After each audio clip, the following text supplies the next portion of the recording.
So I know some of y'all been wondering, I do have hair under my hat. Mostly, I just really don't like getting haircuts.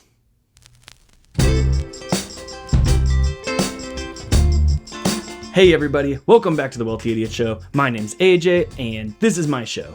Before we get any further, please make sure to destroy the like button for the YouTube algorithm, subscribe, hit that bell, comment down below, and let us know what you think. All of this helps us spread this financial information as best as we can, gets it out to as many people as we can, and hopefully we can also steer people away from all of that bad financial information out there that gets people in trouble. So today I want to break down the baby steps as prescribed by Dave Ramsey's show. And I also want to alter them a little bit, kind of provide my own baby steps, I guess. I haven't really done that yet, kind of describe what it is I think people should do and in what order and why that differs from what Dave Ramsey offers as baby steps. Although I don't entirely disagree with his baby steps, I just have some stuff to kind of slide in there, maybe some things that might help some people out. So let's get into it.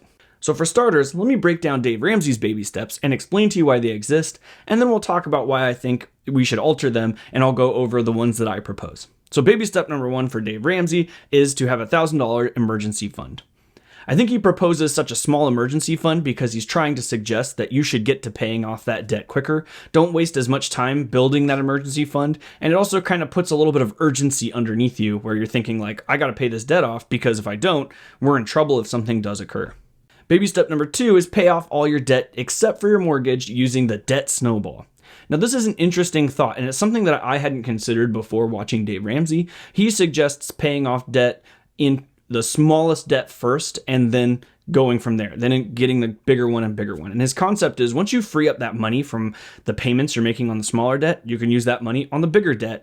And it also helps you mentally because it helps you feel like you're solving the problem, like you're actually hitting achievable goals as opposed to starting with the highest interest debt first, which may be a larger debt and it may cause you to feel like this is going to take way too long and that first sort of success marker might be way further away and maybe revert back to your old ways. So I think he proposes that debt snowball because of that, and I do really enjoy that idea. I think it takes the psychology of people into factor when dealing with paying off debt.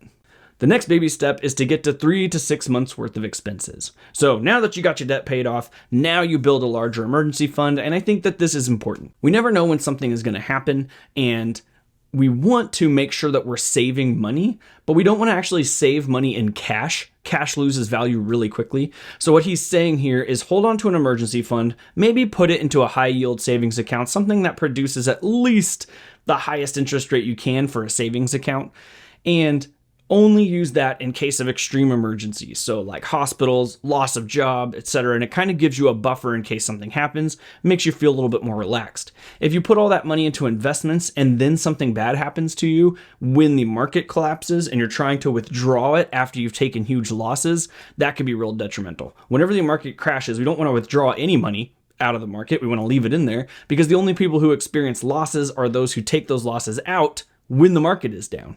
So just leave your money into the investment and then get this 3 to 6 month emergency fund in case something does happen and you have that padding to fall back onto.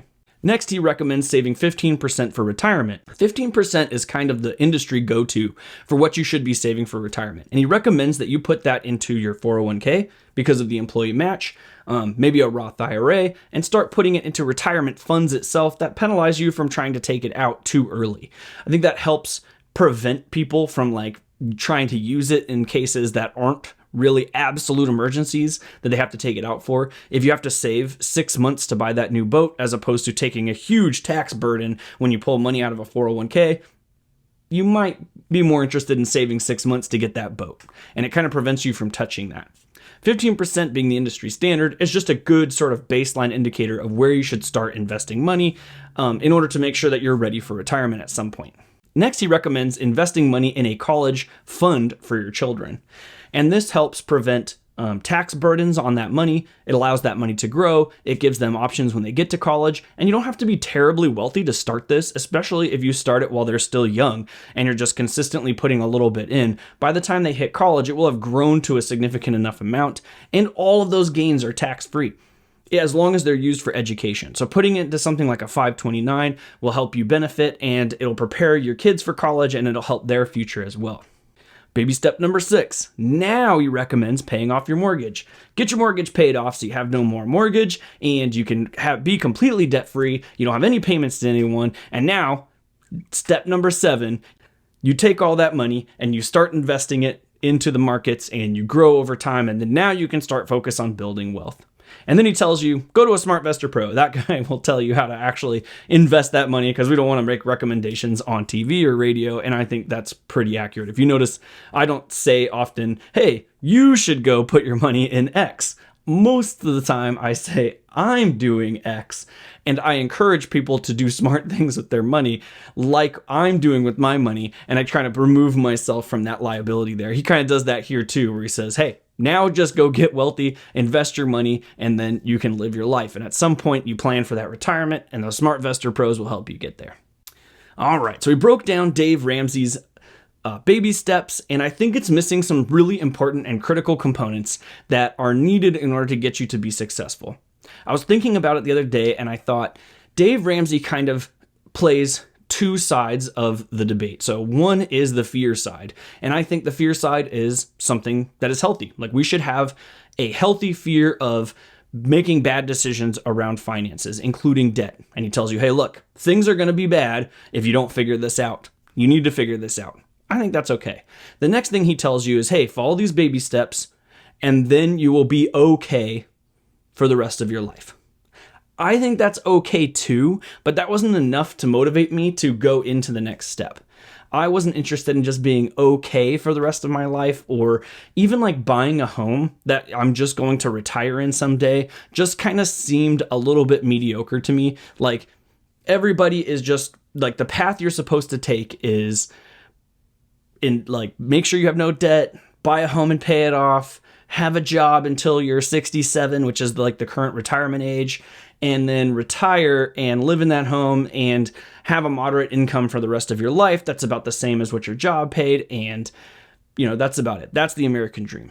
I buck up against that a little bit. I don't actually agree that that's all that you can do. I think that if you're real intense and you have a lot of motivation and you're willing to take sacrifices up front, you could be in a position where your retirement lifestyle is actually better than your working lifestyle. And we could probably get you to retire earlier than 67 if we're smart about it.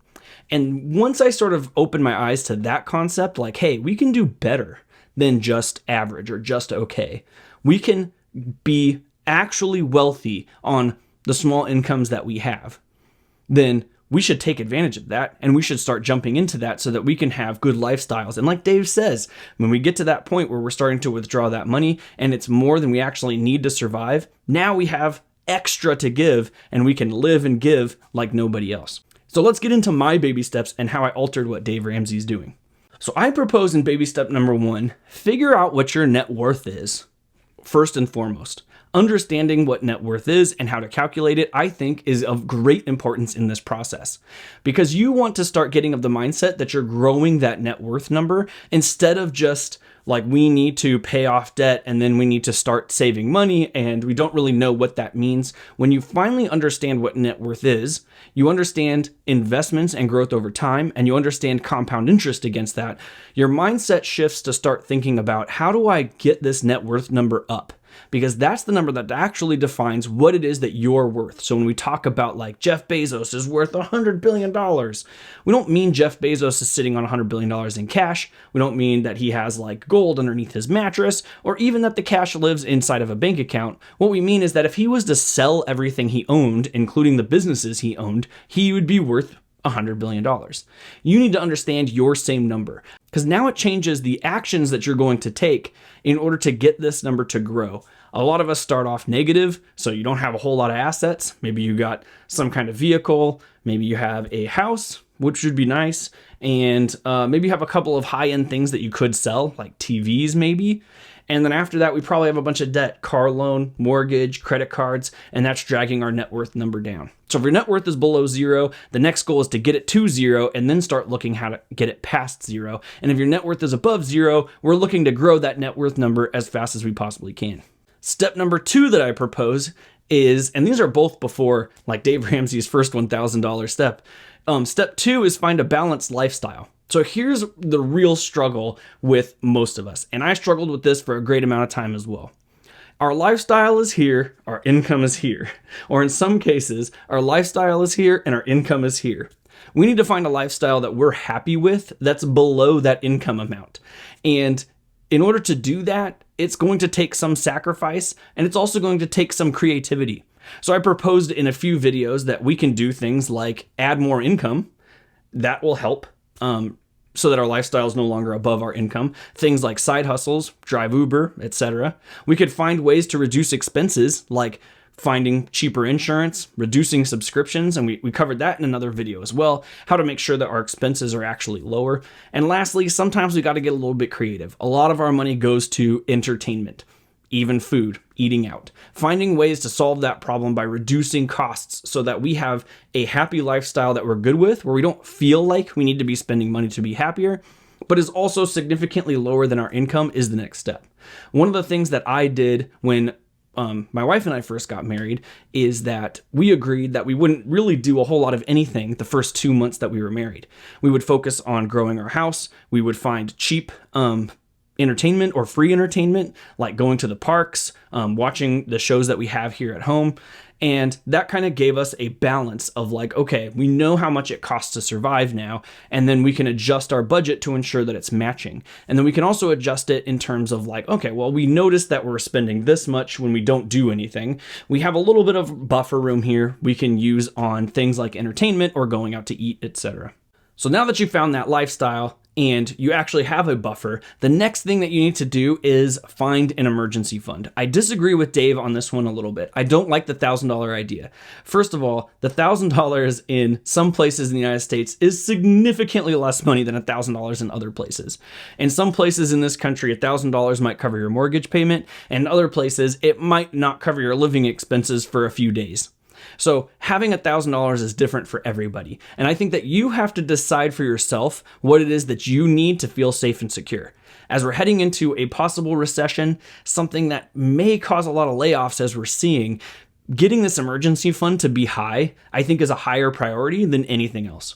For me personally, I like to have at least 6 months before I do any other movements. That includes investing or paying off debt or whatever it is, because that makes, I feel like I could find a replacement job within a 6-month time frame, even in today's economy. There are even tools online that'll help you understand what the hiring looks like in your industry, and you can see how that changes over time and then make a educated guess about how big of an emergency fund you think you will need to make sure that you can give yourself enough of a pillow. That includes things like giant medical expenses, car expenses, etc., not just job loss. So consider that when trying to decide how much your emergency fund should be. So I'm not going to put a static number on that. I think that's up to you, and I think that you have to think real hard about what that emergency fund should be, and then get there and then put it into a high savings or a high yield savings account in a separate bank than what your primary bank is. So for me, it's in an E-Trade savings account, which is a brokerage firm, and my bank is a totally different entity. That means that it takes 3 to 5 days for that money to get transferred to me, so I don't make any rash decisions with that cash, and it sits there and it grows with a little bit of interest. Right now, I think it's like 2.5%, so not terrible. Not great, but not terrible. And I know that money's there in case we need it if I lose my job or something serious happens to my family. Number 4, I'm rewriting this still a little bit. I think this is more important than paying off debt. Max out your 401k to at least the employer contribution. That is instantly doubling your money. The second you put $100 in there and they match it to $100, you now have $200 on your original $100. There is nothing that can beat that. So get on that as fast as possible. The second thing you got to do is max out your Roth IRA. The current limits on Roth IRAs are $6,000 a year, and there are some restrictions as far as how much money you can make, and then there's other things like backdoor, but as long as you qualify, get money into the Roth IRA as fast as you can. These two things have such high growth potential that it negates any other move that you could possibly make in terms of increasing your net worth as fast as possible. The next thing you need to do as a part of this step is make sure that both of those two accounts are actually investing into things. So you can put money into a 401k and have it just be cash. in a 401k account. And you could put money into a Roth IRA and have it just be cash in that Roth IRA account. And neither one of those two things are growing. So make sure that you actually invest in something that has good long-term prospects in both your 401k and Roth IRA after you put the money into them. That stuff is going to shoot off like you wouldn't believe. The Roth IRA, you could withdraw all of that tax-free. All of it is tax-free when you withdraw that money. And the 401k gets that employer match that you just can't beat anywhere else. Number 5, now we get to the debt paying down step. Now that you've done all those steps, you're feeling good with your emergency fund, you're tracking your net worth, you have a bunch of money that you're putting into the 401k and Roth IRA, and you're like, okay, now I'm ready to pay down this debt and get out of it. We recommend paying off any debt that's 5% and above in interest rates. Now, I know that's different than Dave, but I don't have a problem with a really low interest debt. And the reason is, if we were to invest what we would be putting extra into that debt, we could make more money off of that than if we were to just pay the debt off. The opportunity cost of paying the debt off is extremely high, especially right now. Right now, we're somewhere in the dip. We don't know if the dip is going to go any further or not. We don't know if we're at the bottom or where it's at, but we're somewhere inside of a dip. And if you're going to tell me that the best move right now isn't to buy so that we could take advantage of when the market comes back and instead pay off debt that is low interest, is barely costing us anything, that's a crazy concept to me. Let's make sure that we're investing into smart stuff. Let's make sure we have that emergency fund so that we can fall back on it in case, something happens, like we lose our job, and then let's invest as intensely as possible after that. So pay off the debt that's high interest, no more consumer debt as far as credit cards go, personal loans, get rid of those things, and keep any debt that you have that's under 5%, and then we'll move on to the next step. My step 6, save for college. So I guess that doesn't change too much from the Dave Ramsey method, but I'm not of the most firm belief that college is the route to go today, and I think that that's becoming more and more of a thing as time goes on. College itself has kind of separated itself from being something that readies you for the industry into something that is kind of a cultural building center. I don't really know how to explain it, but the industry is starting to see that the value of colleges and college degrees is going down.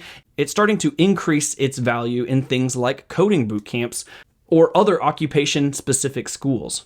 Because of that, I don't think it's as important to save for college. Although a 529 does work for things like coding bootcamp. So if you're thinking about, I want to save for my kids' schooling, I want to contribute something, even if I don't entirely believe in the system. Maybe they're thinking about going to an occupational specialty school.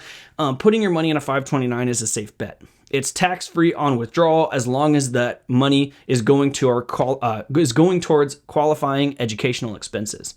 So it might be worth putting something in there. I'm not going to be as serious about it as Dave is because I just don't see college as being like the best thing and the best route for everybody, which means you're putting your money into something that might not have any tax benefits, and when you take it out, you get penalties. But if you're thinking that you're going to need at least a little bit of it, maybe start something so that you have something when your kids are ready for some kind of education when they leave your house. Number 7, with that money that you saved from your high interest debt payments, and with the money that you have, that's the buffer in between your lifestyle now and how much income you have, this money is what Dave recommends you start paying off the rest of your debt and your mortgage with. I think you should take that money and just start investing intensely. Put that money into investments now and as fast and as hard as you can. Because of compound interest, the sooner you get money into investments, the more time that money has to work for you to become greater at the time of your retirement. So I would do it sooner than later. Take whatever it is that you have as a buffer, whatever that's above your lifestyle. Don't even think about it as existing as cash that you can do something with. Just immediately get it out of your pocket and put it into an investment account, and then find a way to invest it into something that you believe is going to be a good investment. Something passive like index funds would be a good starting step. Mutual funds are also not terrible. And if you're feeling real spicy, maybe watch some of our real estate videos so you could see how you could get started in real estate as well. Step 8, continue to invest intensely.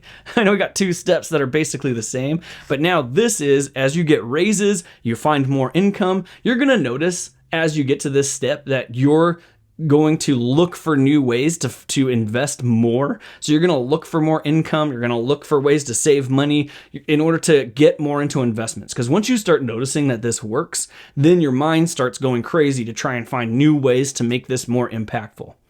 There's some interesting numbers that suggest that this is really important. And one of the interesting stats that I think that should be carried on, we pointed out Dave talking about 15% should be invested, and that was the industry norm. Well, as it turns out, if you're in your 20s, just your 20s, and you were to invest 30% of your income throughout your 20s, and then never invest again for the rest of your life, you would be able to retire off of more income than you had in your 20s for the rest of your entire life.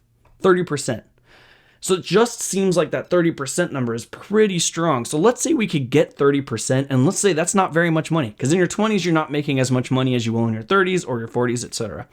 But let's say we pick that flat rate of 30%. Let's say that let's just round it to 33% of your income. So let's say you made $30,000 in your first job, which is, I think, lower than most minimum wage locations, and you were to just put in $10,000 a year from that job, and you were to do that for the rest of your working career, even when your job went up and you were getting paid 100, maybe 150, maybe even high as 200K a year, and you're still just investing $10,000 a year through all of that time from your 20s until retirement, you'd be able to retire on inflation adjusted about $70,000. And that's adjusted for inflation, meaning that $70,000 is still higher than the median income. And that's just a baseline understanding of how impactful it is to start investing sooner than later. So when we say invest intensely, we don't mean just invest a little bit here and there. We mean if you can get to the mindset where you need to be investing hard, it really only takes 10 years in order to hit an equilibrium in which your investments are now producing more than your job is in your income, assuming that your job hasn't increased in income too much.